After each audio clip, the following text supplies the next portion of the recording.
So if she wins in November, Rashida Tlaib will become the first Muslim woman in Congress. 2 years ago, she was forcibly removed from a Trump speech in Detroit. There she is. She was accused of heckling.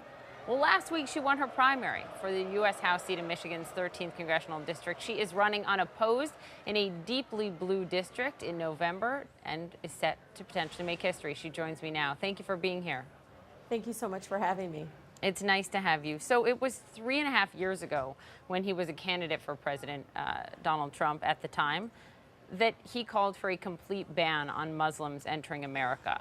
So this year, fast forward, we see a record number of Muslim Americans running for Congress, somewhere around 90 declaring their candidacy. You're one of them.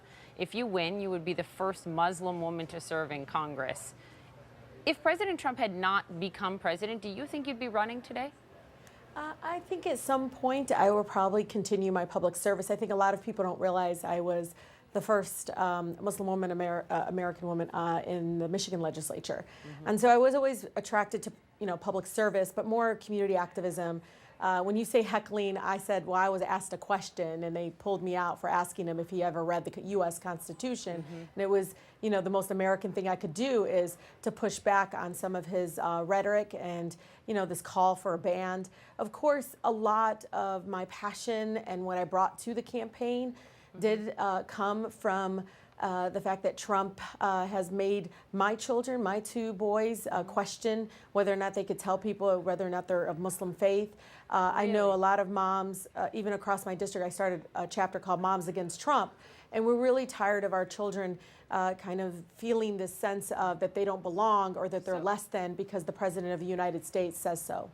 So, Rashida, let me ask you about this, because you saw over the weekend on the one-year mark from the Charlottesville deadly protest that the president tweeted, quote, "I condemn all types of racism and acts of violence. Peace to all Americans." Now, Senator Tim Scott, the only Republican African-American serving in the Senate, last year called out Trump and said he had a lack of moral authority when he used the both sides language. Well, now Senator Tim Scott is defending the president and saying, look, he has taken, in the senator's words, a number of steps to move us in a better direction. He says this is a positive step in the right direction. Do you agree with Senator Scott? I agree with actions. Senator Scott can say, those things about the President of the United States, but I can tell you, I can tweet out whatever I want, but my actions are what's going to speak louder. And a lot of the things that he's done, not only towards, Muslim Americans, but also towards my Latino neighbors, towards my African American neighbors in my district. I can tell you that this president we have felt this sense of that it's us versus them, this kind of feeling that maybe because of, being a child of immigrants or being somebody that is African American in our country, that somehow we get all these other labels that come along with it that makes us so-called less American. And that's how we've been feeling with this president. And so I can tell you it's been very much a passion of mine to continue showing people, not only through my election, but also uplifting other women that are running for office. Let me ask you about action you would take should you be elected in November. Because you said on CNN last week that your words, probably not, when you were asked if you would support Nancy Pelosi to be Speaker of the House should Democrats retake the House. And you cited her support for big banks. You said that it is, quote, troubling that she didn't put the people first. What specifically are you talking about?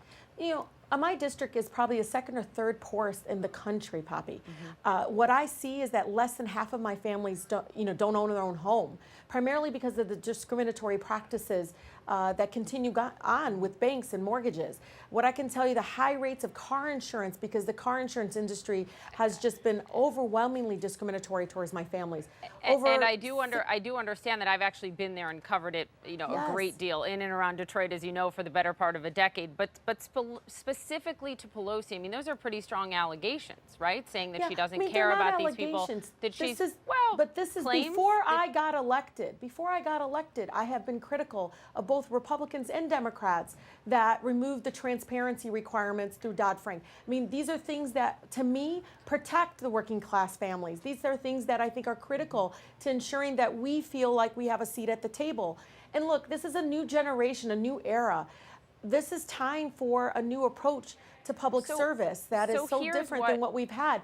But it's very important to know, I absolutely respected the leadership of Leader Nancy Pelosi. You should know that I have been so supportive of a number of things that she's done to not only elevate women, but you think it's but time also for a new voice. I mean, you think it's time for a new voice. There's nothing wrong by saying there's a new voice. Doesn't mean that I don't support the work that she's done. What I'm telling you is, I hear that, but let me play what she said over the weekend defending herself, because your calls for new leadership are similar to what some Republicans, including the president, are saying, you know, that it's helpful to them.